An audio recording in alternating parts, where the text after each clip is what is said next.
Hey guys, Q here, and I'm going to go over the safest way to solo the Ashen Shrine in the mobile game Rise of the Kings. This is kind of a long video, but I wanted to explain why this is the best strategy to run a solo of the Ashen Shrine.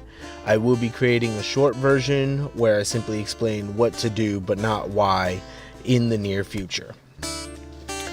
This solo method is slow, but if you don't have good communication and strategy with another member of your alliance to run with, this is probably the best method for you.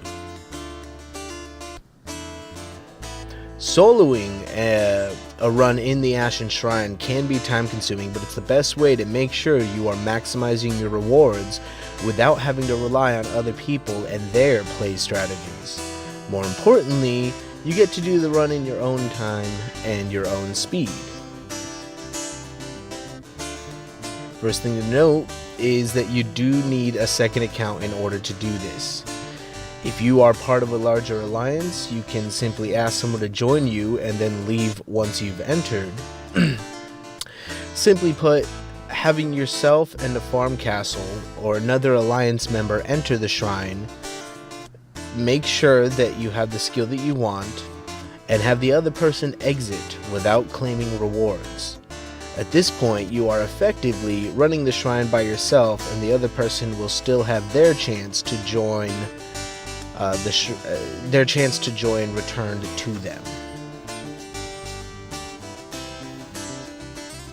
When picking your troops, you'll want to look at your available heroes and your general stats.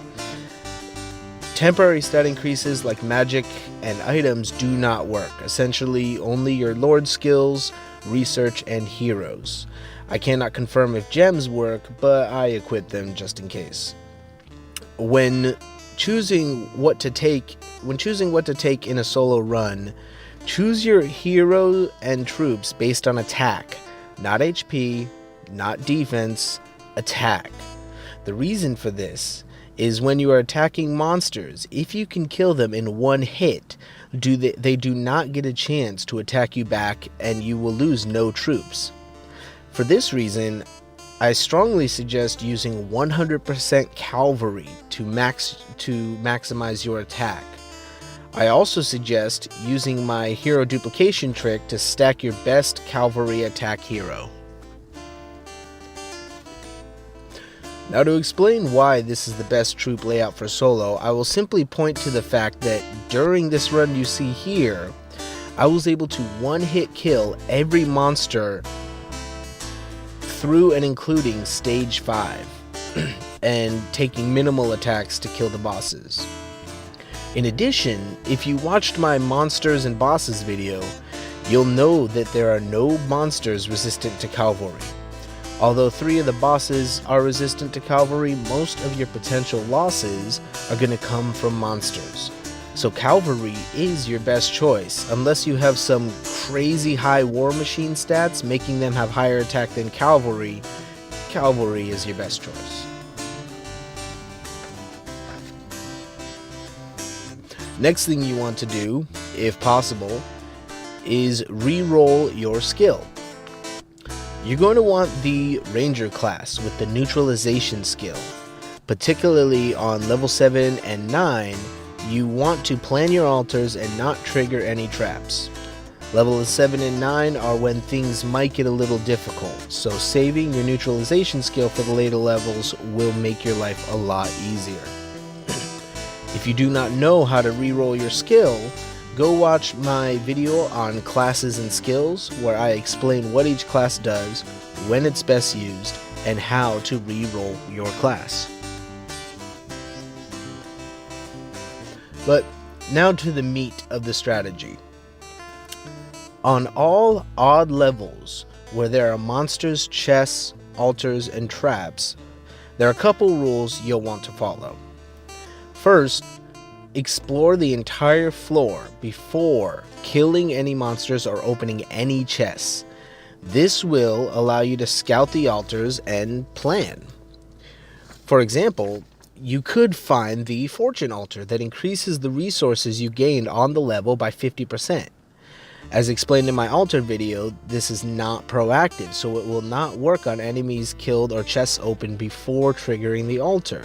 So if there is one, you want to trigger it before killing enemies or opening chests. You can also trigger any soul blessing or senses altar, which can help you get through easier.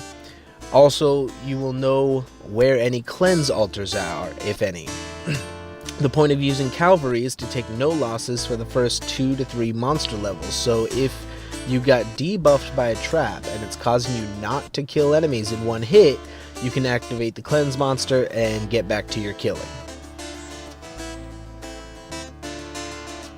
Once you get to level 5, 7, and 9, you're going to want to explore the floor as previously described, but potentially attack the monsters in a specific order.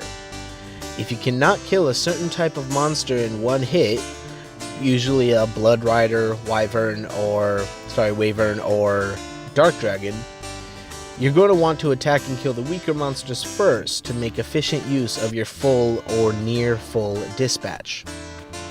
Additionally, if you come across a treasure goblin, you want to kill it dead last after clearing the entire floor. Although they don't really do much damage, their void attacks can make things really frustrating, and if it's triggered in the middle of a level, so attack them last. If they void you, you can simply go back to them without having to re-explore the entire floor. My penultimate suggestion is pretty obvious. Use your neutralization skill on the later levels. If you have 2 chances, use it on level 7 and 9. If you have 3, use it on 5, 7, and 9, and so on. This will show the whole floor and disable traps so that you can quickly trigger any altars you need and get to the killing and looting. Lastly, kill all monsters. Depending on your level and stats, you may find the later levels difficult. Revives only increase by 50 gems each time, the first one is free, and the rewards are 100% worth the cost of reviving, so kill all the monsters you come across. Actually, one last thing, during your run, you can see your rewards that you will get when finishing. So if you are near dying for your second time, or you are at the last boss, you can check your rewards. If so far the rewards haven't shown to be good, such as no gold chests or phoenix water, you may choose to exit the Ashen Shrine without claiming rewards, abandon all rewards, and this will allow you to exit and run again for another chance to do it again for better rewards. You cannot see your rewards while you are in the revive screen. So if you are considering abandoning your run, make sure to check your rewards while you are still alive and make your choice then. And that's the extent of it. The Ashen Shrine is a great way to get resources and rare hero shards, so if you're the kind of person with the time and patience, a solo run of the Ashen Shrine may be for you. Make sure to subscribe to see my upcoming videos regarding the 2-man strategies and free-for-all strategies. But until next time, I'm the Strategic Gamer, and I hope it helps.